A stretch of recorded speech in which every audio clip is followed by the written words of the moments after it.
Britons want closer ties with the EU over Trump's trade deal, poll shows. I'm going to look at this poll from this exclusive from iNews, you guys. Let's go.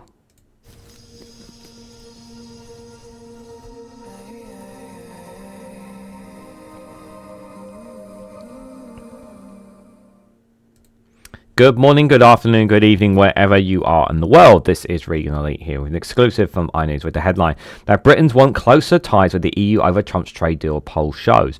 The government says it wants to forge better links with Brussels and improve trading with the US. Guys, while you're here, make sure you hit the like button and share this across social media so others are notified of this video. Now, before you jump to conclusions, I have to state this whenever we cover polls. Please take polls with a pinch of salt. It's only by a selected group of people. This does not mean every single person in the country is agreeing with this. Of course, you can fundamentally disagree with it, but it is a snapshot of what some people's perspective on this is what they are saying. And when you think about it, it makes logical sense. It makes geography sense for us to have a better relationship with the EU. Yes, we're no longer part of the European Union and single market. Yes, people can make that argument, and that's a fair argument. And our intention is not to go back into it now. Maybe in the future, and we will do. But as of right now, no, we don't, because it will open up old wounds if we were to do so. But we do want a better relationship with the EU. Now, it's not to say that we don't want a relationship with the US. That's not to say that at all. This is about the EU. Because they are right across our pond, we do more trades and goods with them than any other partner. And you just cannot switch that off. It's just, we are European. You can't take that away from us. No matter, just being out of the European Union does not make us no longer European Union. We are stuck here. We're the island literally on board with them. And for whatever you might think of America, America will always prioritize themselves, as will the EU.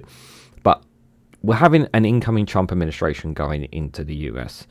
And Trump, of course, like the EU, they will have other things going on. But do you honestly think that cozying up to Donald Trump and with the US are going to guarantee us a trade deal? No, it's not going to guarantee us a trade deal. Do you honestly think cozying up to the US is going to guarantee us not getting tariffs imposed upon us?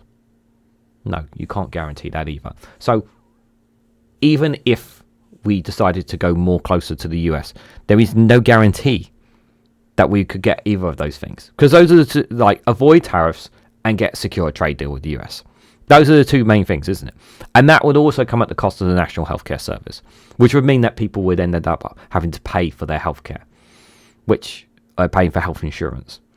Which means that when your mum dies, if mum is struggling with cancer, that's $6,000 that needs to come out of your pocket instead of coming out of the NHS budget instead, which is how it should be. Or we could go closer with our trading relationship partners that we've always been with for a long period of time as well. Now, some people will say, well, why can't we have both? And that's a fair argument, as people will say. Why not have both? Well, we do want a relationship with the US, but because Sir Keir Starmer, the Prime Minister, has made it very clear. You can tell by some of his actions and appointments, especially with a new EU ambassador, it's very, very clear that he intends to pull the UK as close as he can to the EU.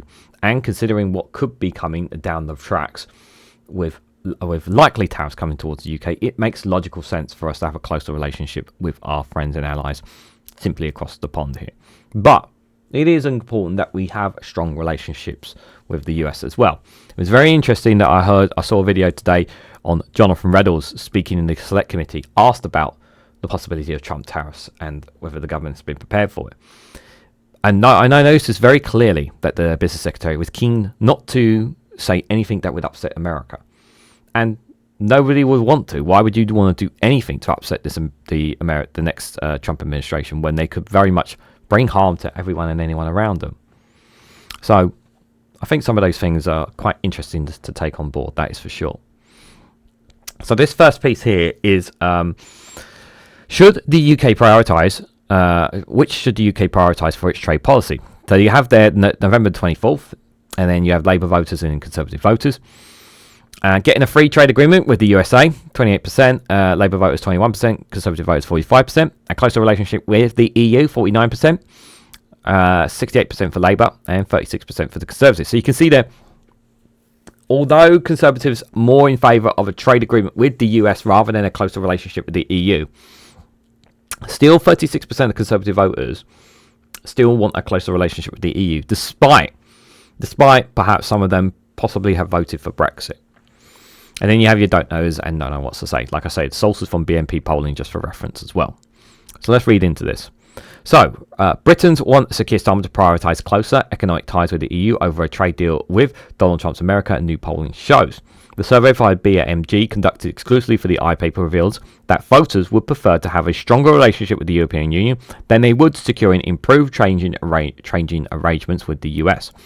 According to the research, nearly half, that's 49% of respondents, said they wanted a closer relationship with the EU, when asked what the UK should prioritise when it comes to its trade policy. In contrast, just 28% of adults questioned said they would prefer Starmer to pursue closer trade ties with the Trump administration.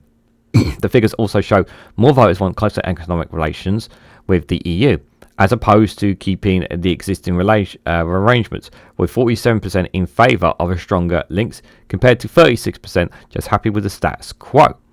Support for closer ties with the EU are stronger among Labour voters, which makes sense given most Labour voters, I would say, probably will be more remain than leave, shall we say. With 68% preferred to the government to forge tighter trade bonds with Brussels, as opposed to 21% in favour of better US trading arrangements. This other one here is, which of the following is closest to your views? So you have November 22nd, May 23rd, November 24th. So they were asked on 3 different occasions there. And then you have the Labour and Tory voters and what they said. So here are the 2 questions. So here are the key statements, shall we say, sorry. Having a closer economic relationship with the EU to boost our trade with EU countries, even if this means having to follow more EU rules and regulations. So 65% of Labour voters there to 20 to 33% Tory voters. And then the other question was keeping our existing relationship with the EU so we are less subject to EU rules and regulations, even if this means more difficult trading with EU countries, which is what we are suffering right now. And 55% of Conservative voters think that that's okay. 26% of Labour voters think that's okay. So still 33. So you can still see there that while the majority of Labour voters are in favour of having a closer relationship with the EU, it's not, the gap is not that tight between, you can see the gap there is not that tight between the Conservatives as when it comes to having a closer relationship there with the EU. But some of them feel that they don't want to subject themselves to any rules and regulations there, which is kind of interesting to see there. The picture is reversed when it comes to Tory voters, although sentiment is not quite as strong, with 36% saying that they want better links with the EU compared with 45% calling for better US ties. And it comes after it emerged that the government is looking to appoint a new Brexit Sherpa, can't say that word, sorry, to try and reset ties with Brussels, in a sign that talks with the blogs will ramp up to the new year. Last week, a job advertisement was published online stating that the government was looking for a senior civil servant to act as advisor to Starmer on trade, migration, economic and international issues relating to the European Union. The high-profile £200,000 a year role will lead on the government's renewed relationship with the blog, and a successful applicant will face significant public scrutiny and political attention, the Posting warned. Michael Elm, a former Treasury official who was Gordon Brown's official spokesperson, has been tipped as the frontrunner for the post. The formal EU-UK reset talks are expected to start in late spring. I believe the appointment has already been made, but I believe so. Starmer has insisted that we try to make Brexit work by securing better trading arrangements with the EU, but has also claimed he wants to agree better trading terms with the US as well. Yeah, that's exactly the premise that you should be making anyway. But this can't work. It will never work. We can try, but it won't. Another poll here, which should prioritise for its UK trade policy there, as the one we looked at earlier on there. We already looked at that at the start. The government has been warned that it may prove impossible, given the need to ensure some level of regulatory alignment in order to maximise trading opportunities for businesses. So ministers have played down reports on Sunday that the government was prepared to do a deal with Brussels to allow more EU students to study in the UK in return for closer ties within the blog. A White House source told the Sunday Times that a closer relationship with the EU is considered one of the few levers the government actually has that will have any significant impact on growth. So this was I've seen the article from the Sunday Times, and Labour are desperately trying to secure something with the EU with regards to this, because what do I mean by desperate?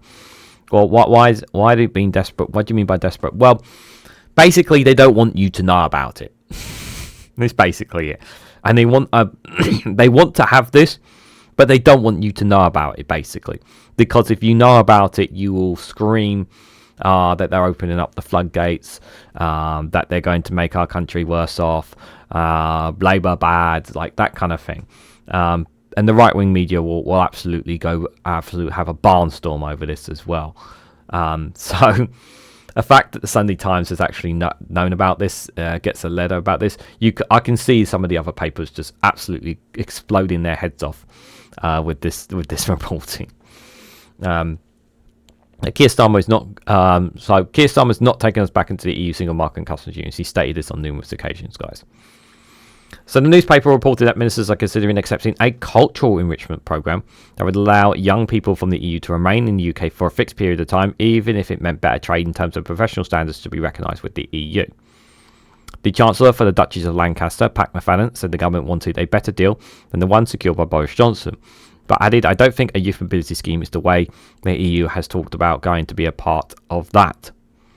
Later this month, the Chancellor Rachel Reeves will visit Brussels to push for better UK-EU economic relations as part of a dash for growth in the wake of the ongoing backlash to her budget. Reeves will join a meeting of Eurozone finance ministers on December the 9th, which will be the first time a UK representative has attended such a meeting since before Brexit. A Treasury source said her attendance is an indication of how serious we take the issue of fueling growth for the UK. Last month, business leaders called for as much alignment as possible within EU regulations in a move that could deter the US from agreeing closer trade ties with the UK.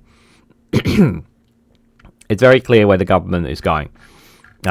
They consistently made their indications very clear that they want closer relationships with the EU. But they're being very careful about where they're tiptoeing sort of thing around it. But the thing is that they want to make it very, very clear that they're not going back into the single market and customs union. But I know some people will claim that. Some people will categorically claim that. And that's fine. If you want to make that claim, go right ahead. That's fine. But, you know, this is just a snapshot of what some voters might think about, whether it's Conservative or Labour voters, what some people might think of it. As for what I think Labour should do, are Labour right to keep quiet about it? Yes, because people don't want to have this conversation. People are still scared to have the conversation about Brexit. I'm not, and some people in my chat and some subscribers to mine are not. Others keep having this, keep coming up with the same rhetoric over and over of, you lost, get over it, Brexit, da-da-da-da-da. Well, if that's the case, then the last general election is done. We should never have another general election again. Conservatives lost, Reform will never get in power. We're done with it, blah, blah, blah, blah. Let's not have another general election then. Yeah, let's have it. Let's not have another general election then. Let's leave Labour in power forever then. You know, and if you don't agree, if you disagree, if you think no, we should always have general elections because I believe in democracy, then you should also believe in the right to change your mind as well, because that's what a lot of people have done since 2016. It's the same with the Scottish referendum. People can change their minds too. So to say that we will never have a vote on it again or we will never rejoin is folly. It may not happen within the next 20, 30 years, but it may happen in 50 years. But we'll have to wait and see. But as I said, it is a conversation that Labour's intention is to keep quiet about it because they don't want to antagonise the public. The public are already got enough on their plate, and people don't really want to talk about Brexit. People would rather see Labour dealing with the cost of living crisis, deal with homelessness, deal with the migration issue, deal with their NHS. And if they end up growing the economy, which they claim they want to do, then this will pay off. But they have a term, and we have to let them see what they can do. So, time will tell. But what do you guys honestly think? What do you guys make of this poll? What do you make of Keir Starmer's plans? What do you make of the piece from the Sunday Times about what they said there about sneakily going behind the doors and not telling everybody, about trying to forge some kind of scheme with the EU that perhaps you don't know about? What do you think about all this and more? Let me know your thoughts down in the comment section below. If you found this video interesting, please hit the like button, be greatly appreciated. Share it across social media so others are notified of this video. If you haven't subscribed already, please consider subscribing, because it really does help support the channel. If you want to go one step further and financially support me and the work that I do here, you can do so by becoming a YouTube member for as little as 99p. Or you can join me on Rumble or Patreon for exclusive content on those platforms as well. Link for all of them in the description. So thank you all so much for watching, and I hope to catch you all very, very soon.